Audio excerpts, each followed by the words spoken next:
Shall we get ready for today?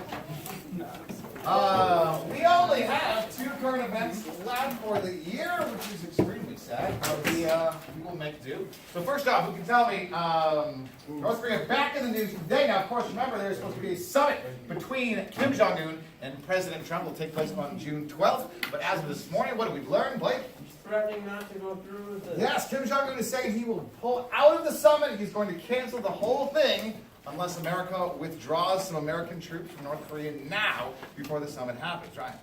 Didn't he also cancel the meeting he was supposed to have with South Korea? Very good, and he canceled the meeting completely with South Korea this week. So, obviously, these are big obstacles to peace in the region. It is not a big surprise, though. This is what North Korea does. This is actually a very common negotiating tactic. So, we talked about how I was, buying new cars yesterday. But one of the things you can do is you can actually say, oh yeah, let's buy the car, let's sign the contract. They get everything set up, they sit down, you go to sign, and then you're like, I could really use some free windshield wipers, maybe some extra stuff thrown in. Like that idea is that you're fully committed, you're so close, maybe you can get a few more things from the other guy before the contract is sealed. And maybe that's what they're going for. They're pushing Donald Trump to see, will we give something up in advance as a show of good faith, or is he going to draw a hard line and not give in, and maybe risk the whole thing coming down? It's interesting to see what will happen. We'll have a few weeks to find out. Okay, all right, so first big story is about Israel, which launched major missile strikes against Syria over the weekend. Now, their strikes were not against Syrian targets, they were against Iranian targets. Iran has military inside Syria. Now, Israel is a nuclear power. Does Iran have nuclear weapons? Yeah. Not yet, they don't, but remember the nuclear deal has been canceled, so Iran is once again going to start work on their nuclear program. You could soon see Israel and Iran, both with nukes, both hating each other. We're going to see where that whole thing goes too. And the nuclear deal itself is back in the news too. Remember I told you it was between like 6 countries and us and Iran, but I told you that when the U.S. broke the deal, which we did last week, that would be the end of it. I was wrong. Europe has decided to go ahead with the deal anyway. So all of these countries are still going to go ahead and trade with Iran. Iran will trade with all of those countries, and we will just be left out of the whole thing. Now, obviously, that's not good for America at all. So President Trump has instead threatened to do what? How is he going to force these European countries not to trade with Iran? Bomb them. No, we're not going to bomb European countries. Not sure. You are exactly right. We are going to put counter sanctions on Europe for trading with Iran. So any country that trades with Iran, we will now sanction their country as well, which could piss off a whole lot of European countries or bring them on board. We're not really sure at this point. But there we are, ladies and gentlemen, this whole nuclear thing getting crazier by the day. All right, my first big story is about this man right here. This is David Goodall, who is an Australian scientist, famous for what? Not that famous, apparently. David Goodall is famous mostly for being old, ladies and gentlemen. He celebrated his 104th birthday last week, and it's a long time to be alive. But David Goodall, for his birthday, got a trip to Switzerland. Why is he going to Switzerland? Because they have the longest life expectancy. You are on the right track. It's not about life expectancy. Quality of life. David Goodall, Healthcare. for his birthday gift, wants to end his life. He is going to Switzerland for assisted suicide. That is essentially to have a doctor, they'll put gas into a mask, and you breathe it in, you fall asleep, and then your heart stops. Why is he not just doing this in Australia? It's illegal. It is illegal, correct? As it is in 48 states here in America. But Switzerland is kind of famous for having the most lenient rules on allowing assisted suicide to happen. So he flew there over the weekend with the intent of essentially doing just that. Did it work? Did he go through with it? No. He did. In fact, he had the procedure done, I think, Sunday, and then passed away that same day. But it, of course, opens this big debate that we've had for a while now about whether is that morally okay? Should people who are extremely old or suffering from pain or terminal illness be allowed to end their own life? We've kind of talked about this in this class a little bit, but here is a real-life example. Apparently, his last words, as they turned on the gas and he was breathing it in, which would end his life, his last words were, "Boy, this is taking longer than I thought it would." Which is interesting last words to have. Apparently, when he arrived at the airport, he was greeted by some Swiss diplomats and some police and stuff. And they said, welcome to Switzerland. And he said, thank you. I've been dying to come here. That is a stone cold joke right there, ladies and gentlemen. Yeah. Did he like fly his body back to like Australia, or did he just get like? Oh, great question. I don't know what happened afterwards. He was attended by his children and grandchildren. His children apparently very supportive of the decision. Said it should be his right to choose when he's going to die. But what's interesting is that even in Switzerland, a doctor is not allowed to take the final action that will end your life. So the last thing you do is you have to turn this valve that basically allows the gas into your breathing mask. That's what's going to kill you. You have to do that yourself. So even though the doctor set everything up, Goodall himself had to turn the valve to essentially end his own life. So there it is. Okay.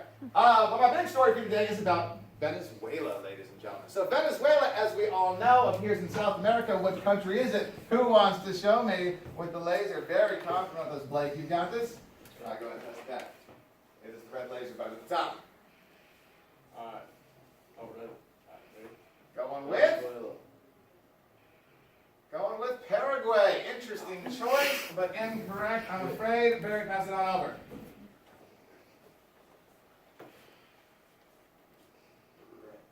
Going with, no, what is that? That is Argentina, I believe. Yeah, that's choice. All right, we got this. Henry, so your hand's next. Mr. President, you next. All right, unless Henry picks correctly, which he does. Nice job. Right over there. That was it. What are you pointing at? Yes, that was that one. The first one you pointed at is Venezuela. So Venezuela's been in the news recently. They have had massive protests over the last year. Is that the one you're going to pick there? Were you guys looking at the map? No. You big cheaters. It's right there. Okay. So anyway, they've had these massive protests over the economy of Venezuela, which is largely backed by oil. Now, the reason for this is that Venezuela has had huge deposits of oil discovered in about the last 15 years. As you can see, they actually produce more oil than Saudi Arabia does, which is a lot of oil. And the problem is that Venezuela decided to put all of their money into oil exports. Their exports of oil are 95% of all of their total wealth. And why is that a bad idea? They put all their eggs in one basket, so if something goes bad between that, then they have no economy. And you are exactly right. What can go bad if all of your money is in oil exports? What can go wrong? What does everything mean? What could happen? Run out of oil. One is you could run out of oil, which is exactly what's happening. Venezuela is losing their reserves rapidly and don't have a whole lot of oil left. And what's the other problem? It's like a poor country. Unemployment. These things are all true, but that's not the problem with the oil, yes. The military is not being funded as so other countries would come in. Yes, absolutely true. We could see that if other countries could want oil, but not if it's all going away, I guess. The other problem is that oil is a volatile resource. It goes up and down in price quite quickly. Do you know, is oil up or down right now? It is down, actually. The oil used to be, gasoline used to be $4 a gallon here in America, and it's down now to $2.50. Now, it will go back up. Actually, the Iran deal, now that we're out of that, it's going to send the price of gasoline back up, so we'll probably be seeing we're hitting about $3 a gallon. But all of this for Venezuela means that their country, which has a huge amount of poor people, they are largely, guys, please stop talking, I'm talking. Largely poor. They live in these huge slums. This is a slum in Caracas, their largest city. And their poverty rate, here in America, poverty rate is about 15%, which is not great, but it's pretty good for where we live in the country. Their poverty rate is 76%. 76% of Venezuelans live in poverty. Half of all of Venezuelans in extreme poverty. And it is so bad now that the Caracas Zoo had to close down last year because people kept going to the zoo and killing animals for food because they couldn't find food at the grocery store. They would just jump into the cages, kill animals, and then take them with them. So now the zoo is no longer open. The grocery stores in Venezuela look like this. They're completely empty due to riots and poor supply chains, all kinds of problems going on. One guy described Venezuela as a zombie apocalypse without the zombies. It just simply looks like the whole country has been devastated by this. Now, the main factor here is that Venezuela, to try and solve this problem, started printing a lot more money. We figured more money for all of our people means people can afford more stuff. What is the problem with this? It is, look at you guys taking econ. It is inflation, right? Inflation should be a steady growth, about 2% per year. That's what you're looking for, 2%. They had that for a while until about June of 2012, at which point it spiked all of a sudden to 400%. Now 400% is more than 2%. It's a lot more than 2% and it's really bad. And then last year, it spiked up to 900% inflation And in 2018, they are on record for 11,000% inflation. Now what that means is that your money, all the money you have saved, is basically worthless because there's so much more of it now. The bolivar, which is their currency in Venezuela, is so worthless now that bank robbers, people that come to your home to rob it, leave the money behind. It's not worth their time to take it with them. They'll take your televisions and your jewelry, and they'll take your US dollars, but the actual Bolivian money is completely worthless. They actually, at grocery stores now, will weigh the money because it's faster than counting, because you need to take so much money to buy like eggs and bread when you go to the grocery store. This, of course, has huge problems for everyone who lives in the country. The most amazing story I saw was that this woman bought a banana, and her banana, she said, it was the same price today as it cost to buy her house 25 years ago. So just imagine that all of the money you've saved your entire life is suddenly worth a banana, and you can see what the problem is for Venezuela, right? And this is a serious issue. Coca-Cola pulled out of the country last year, and they did so not because of the crime or the poverty, but because the problem in Coca-Cola is they could not get the supplies to make their product. They could not get enough sugar into the country. It was the supply chains were failing. They couldn't get that in there. And last year, they ran out of another key supply. The people of Venezuela no longer have toilet paper. So I want you to go ahead and you imagine how your life changes when there's suddenly no more toilet paper in your entire country. And yes, exactly, that becomes the big problem, right? You got trees? Well, just really bad mismanagement over years and years. So, Just go use the bathroom. I like that you're all coming up with new solutions for this. That's great. I went to Vegas and in the hotel. Right, paper? 2 week cleansing removed. I don't want to hear anything. So, all of this means that it comes on the shoulders of their leader, President Nicolas Maduro. Now, Maduro, unfortunately, is corrupt and totally terrible at his job as well. And when he heard that the companies were leaving Venezuela, this is his actual reply, which I will not read to you, but I will let you read for yourself. This is what he said to the companies threatening to leave his country. Yes. So when the president of your country says this, you know that your country is not doing well, right? And so as a result, what we've seen is major protests across the country, especially in the last couple of weeks. And I mean large protests. I mean like massive protests that look kind of like zombie apocalypses, right? There is a huge amount of people there trying to win back their democracy. And a good example of this is the police now are fighting back. So we see like the police are launching tear gas into the crowds. They're macing protesters who are right next to the riot shields.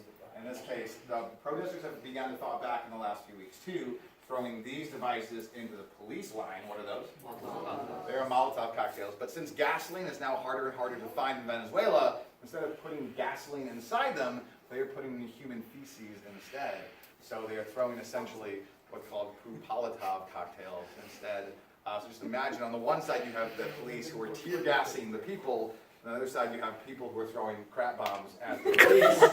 This is what Venezuela looks like right now as we're talking about. This man right here in the front, this guy is an actual congressman in the Venezuela Congress. And he's there protesting against the police and the government. Here he is again right here in the photo. And here he is 2 minutes later after getting hit by a police club. So this is, it's totally, the country is off the rails and no one really sees what the solution is going to be in the short term. Now, while this is all going on, while Venezuela is fighting essentially for the freedom of their country, for liberty, for the ability to be self-governed once again, as all this was going on, there was a protest happening in America as well on a college campus, and it gives you a sense of just how different our worlds are. What's happening here and what's happening over there. Everyone's got to have a cause, I guess. All right, we have time. We have to move on. We have time for one quick last story. So here it is. Last year, the British government created a new research vessel to go and research the polar ice caps. Now, instead of naming the vessel after a British scientist or hero of some kind, they decided to let the British people go to the internet and choose the name of this vessel. Now, you should never let the internet decide anything, and they quickly learned this because here were the top three choices. Now, Pillar of Autumn came in third place, but they said they would go with whatever the #1 choice was. Second place went to the Henry Worsley, who was a famous British scientist, and first place went to Bodie McBoatface. So the British government suddenly was in this position where they would have to name their $20 million research vessel Bodie McBoatface instead, and the British government said no. They said we are not doing that, that thing is stupid, it's not going to happen, which made a lot of people very upset. One man said it was the death of democracy happening here because the British government didn't listen to its citizens. But it was not the end of the story. Royal Caribbean actually said they would get involved and they would name one of their ships after this, so we could end up with the Bodie McBoatface cruise ship instead. And the British government finally, feeling bad about the situation, apologized and said we can't rename that giant ship, but we will name one of our research submarines Bodie McBoatface instead. And Bodie McBoatface, a real ship, set sail for the North Pole just a few months ago to begin its research into global warming. That is not the end of the story, ladies and gentlemen, because just a few weeks ago, the Isle of Wight, a small British island, decided to rename its floating ferry, called Floating Bridge Number 6, and let the people decide on Facebook for the new name. What did they decide to call it? Bear in mind that Bodie McBoatface is already taken. The second. They named it Floating McFootface. You just can't let the internet decide these things. Last bit of the story is this. A similar story happened in Louisiana with an elementary school named after Robert E. Lee. Now, they changed the name because it's fairly controversial, naming your elementary school after a Confederate general who was for slavery. So they let the people of Louisiana decide again over the internet. They came up with several choices. Now, the first two, Drew Brees is a famous NFL player. Bruce Lee has nothing to do with Louisiana whatsoever. But let's face it, would be a cool name for an elementary school. Third pick went to John Cena Elementary School, which certainly would be pretty awesome. Fourth place did not get chosen, as it was the Adolf Hitler School for Friendship and Tolerance. Not a good choice for an elementary school name. And of course, fifth place, you probably know it already, went to School in School Days. So, there it is, ladies and gentlemen. We've got work to do today. Let's get started.